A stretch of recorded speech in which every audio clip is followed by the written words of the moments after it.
Board class 12 के प्यारे विद्यार्थियों, स्वागत है आप सभी का टारगेट विथ लोकेश में। हिंदी का पेपर है जो कि बोर्ड एग्जाम 2025 के लिए सबसे ज़्यादा इंपॉर्टेंट है, तो आप लोग वीडियो को पूरा अंत तक देखिएगा। पूरा पेपर एकदम अच्छे से आंसर के साथ हल करके आपको बताने वाले हैं। यदि आप वीडियो को पूरा अंत तक देखते हैं तो आपको 95 प्लस अंक लाने से मेरे प्यारे बच्चों कोई नहीं रोक सकता। समय 3 घंटे 15 मिनट होता है और पूर्णांक होता है मेरे प्यारे बच्चों 100 का। यहाँ पर थोड़ा सा निर्देश देख लेते हैं। निर्देश में क्या है? प्रारंभ के 15 मिनट परीक्षार्थियों को प्रश्न पत्र पढ़ने के लिए निर्धारित है।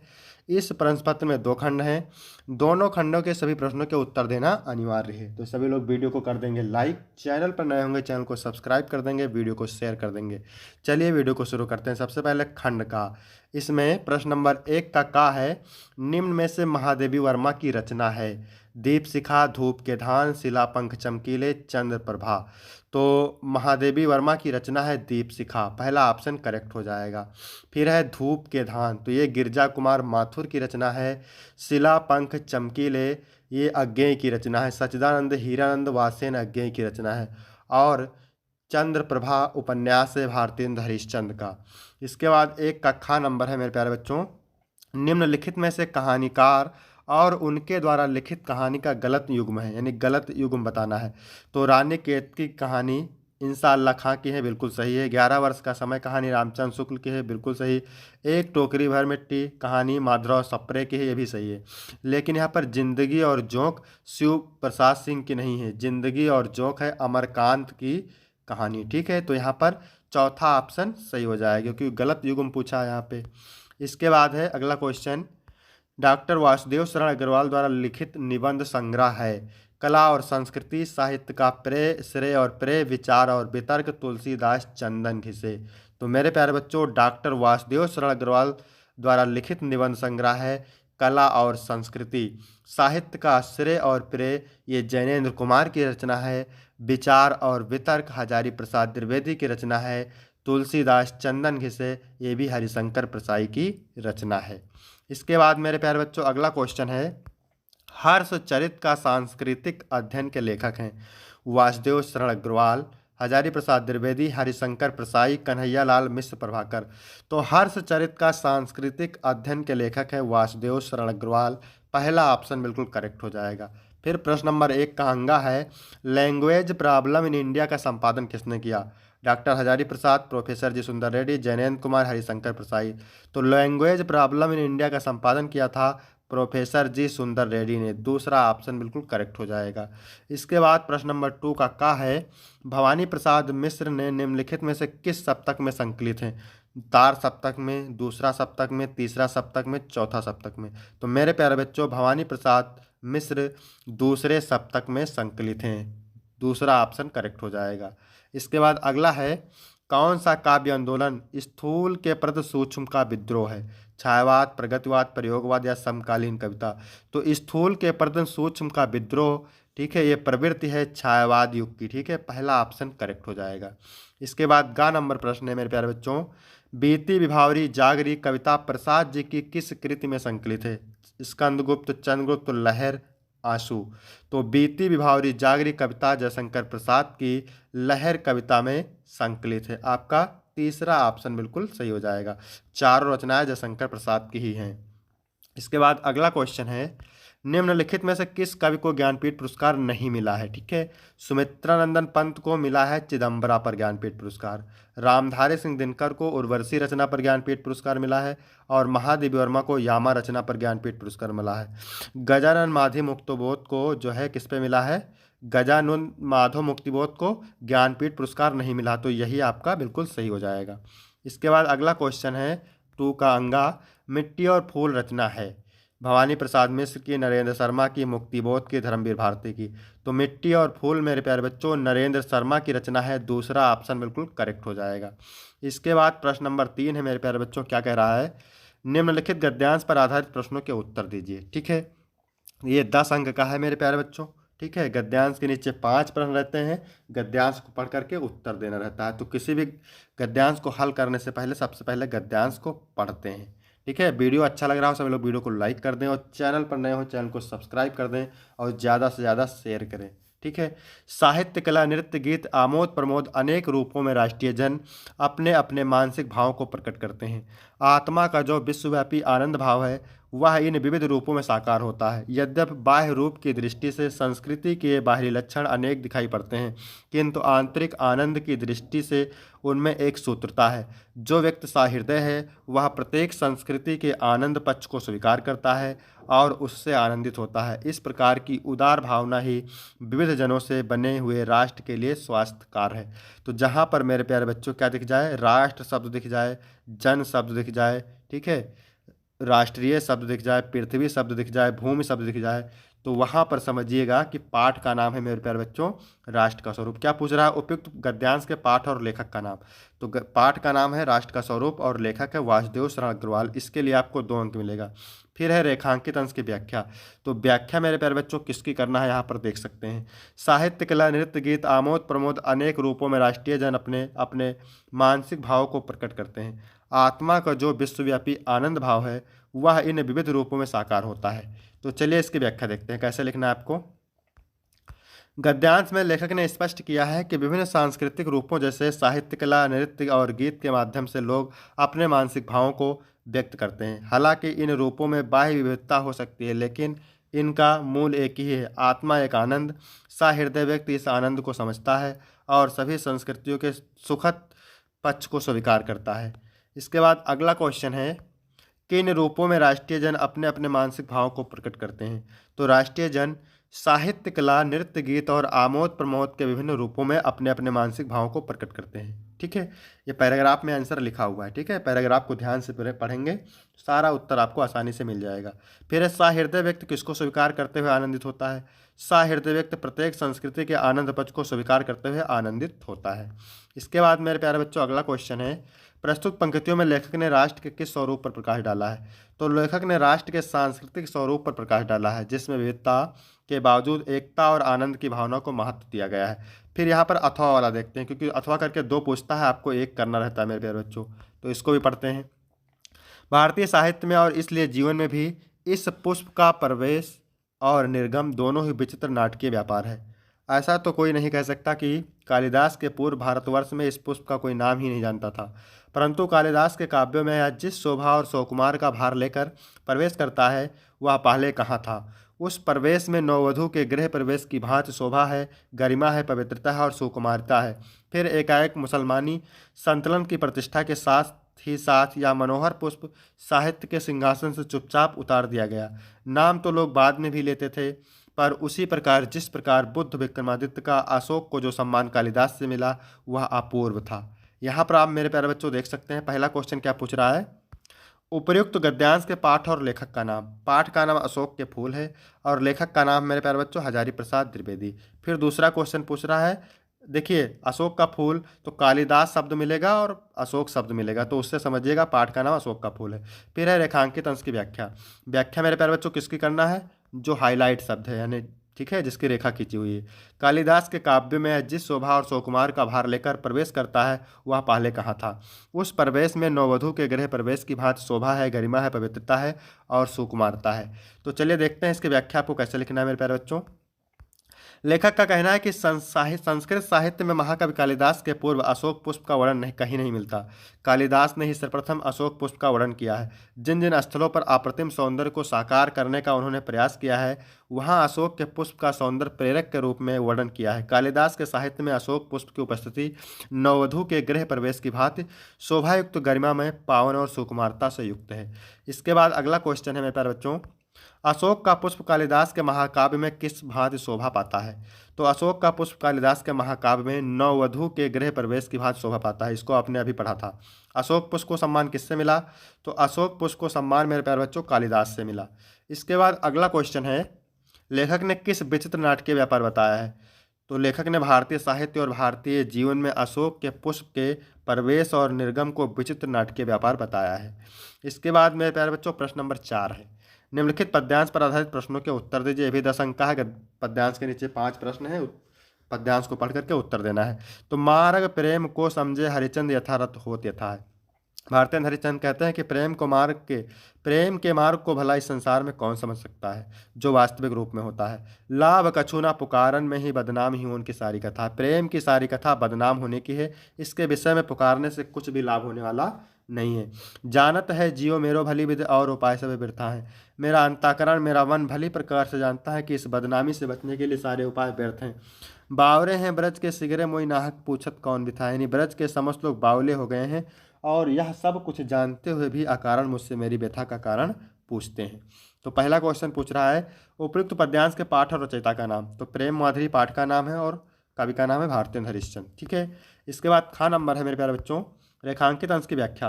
तो इसमें लिखेंगे गोपियाँ कह रही हैं कि मेरे वियोग प्रेम को जानते हुए ब्रज के समस्त लोग अकारण मुझसे मेरी व्यथा का कारण जानना चाहते हैं। अगला क्वेश्चन है प्रेम की सारी कथा क्या होने की है। तो प्रेम की सारी कथा बदनाम होने की है। इसके बाद अगला क्वेश्चन है प्रेम को पुकारने में क्या लाभ है। तो प्रेम को पुकारने में कोई लाभ नहीं है, क्योंकि प्रेम को पुकारने से बदनामी मिलती है और बदनामी दुख का कारण होता है। अगला क्वेश्चन है ब्रज के सभी लोग क्या हो गए हैं। तो व्रज के सभी लोग पागल हो गए हैं मेरे प्यारे बच्चों। इसके बाद अथवा करके देखते हैं, दो पूछता है, इसमें भी एक करना रहता है।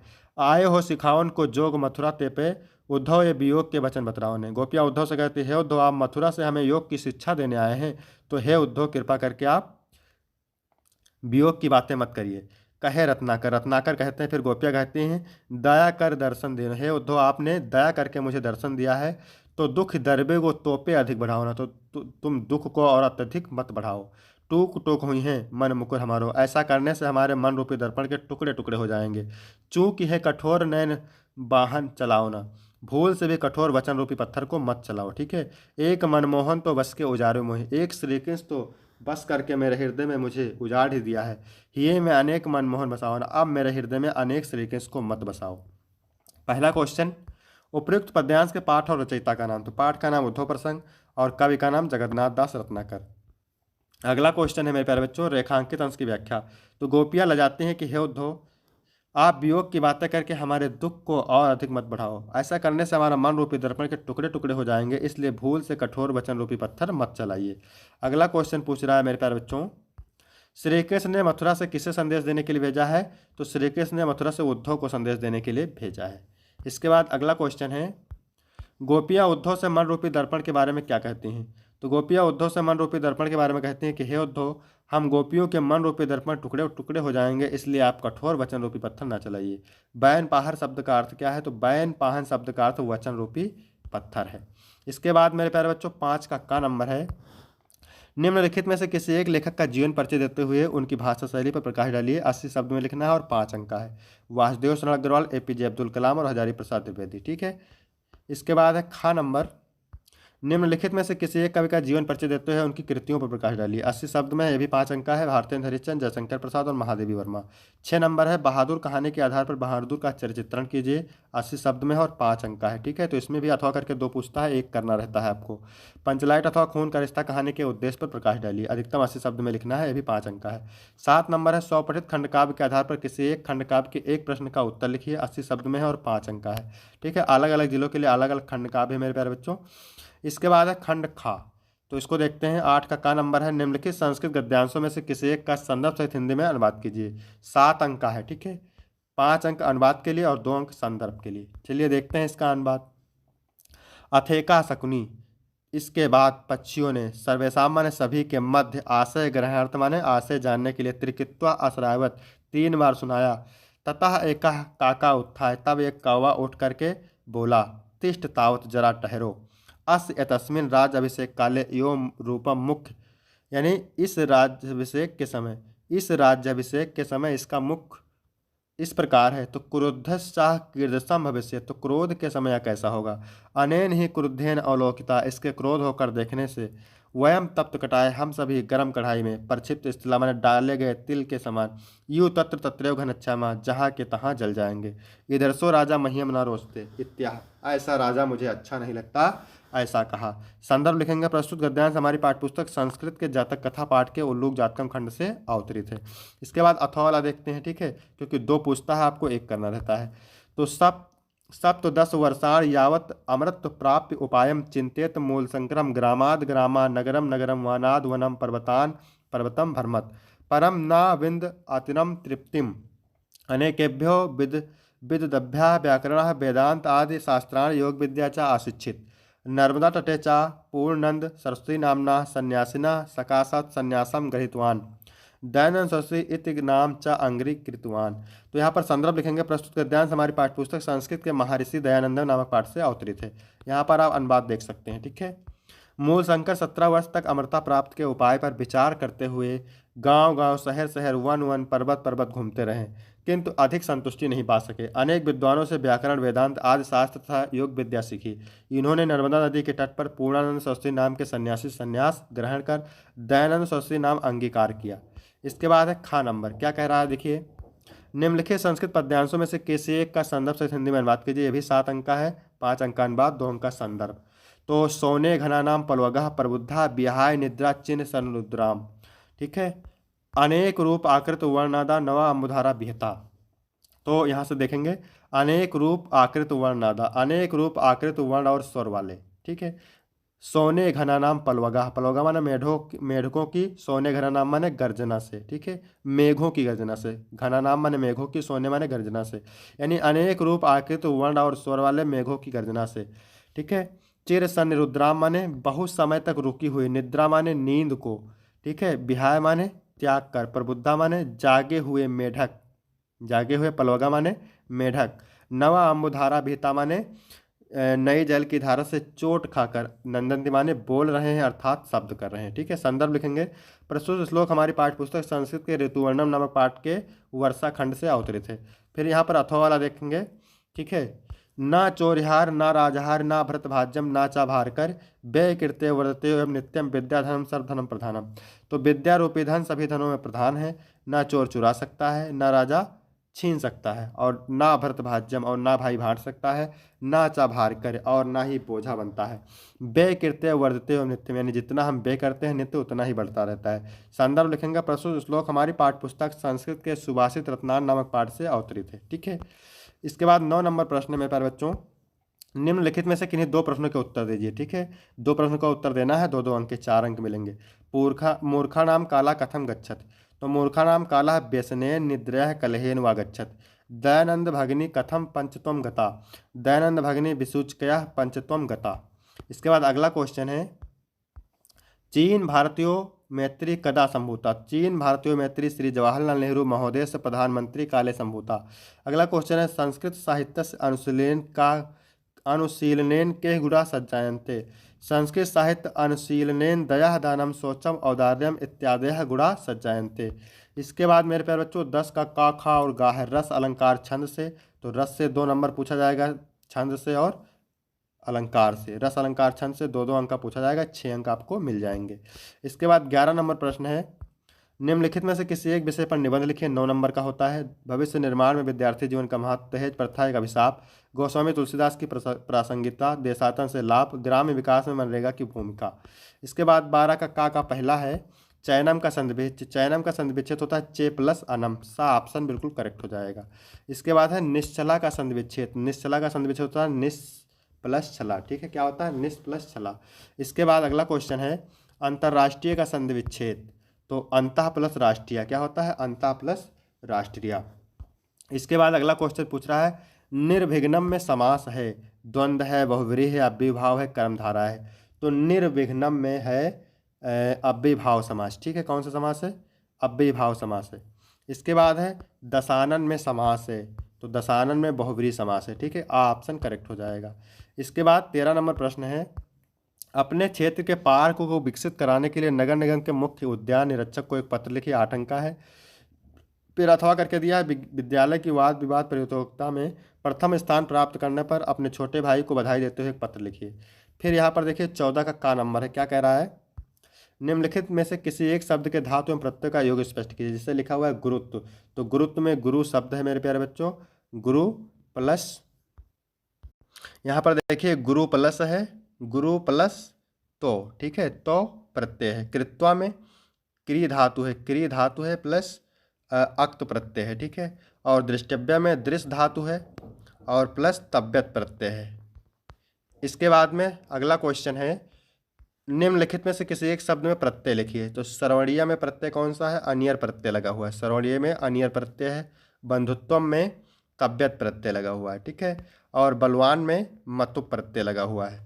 इसके बाद मेरे प्यारे बच्चों अगला क्वेश्चन है, रेखांकित पदों में से किसी एक पद में प्रयुक्त विभक्ति तथा संबंधित नियम का उल्लेख कीजिए, ठीक है। 2 अंक का है। ग्राहम प्रति गच्छम, तो जहाँ पर प्रति शब्द दिख जाए तो वहाँ पर समझ जाइएगा मेरे प्यारे बच्चों कौन सी विभक्ति है, वहाँ पर है द्वितीय विभक्ति। और जहाँ पर सह शब्द दिख जाएगा वहाँ पर समझिएगा तृतीय विभक्ति है। और जहाँ में स्वाहा शब्द दिख जाए, ठीक है, नमः शब्द दिख जाए तो वहाँ पर समझिएगा कि चतुर्थी विभक्ति है। तो यहाँ तक मेरे प्यारे बच्चों वीडियो कंप्लीट होता है। वीडियो कैसा लगा, वीडियो अच्छा लगा हो तो वीडियो को लाइक करें, चैनल को सब्सक्राइब करें, ज़्यादा से ज़्यादा शेयर करें। फिर मिलते हैं आपको अगले वीडियो में, तब तक के लिए धन्यवाद।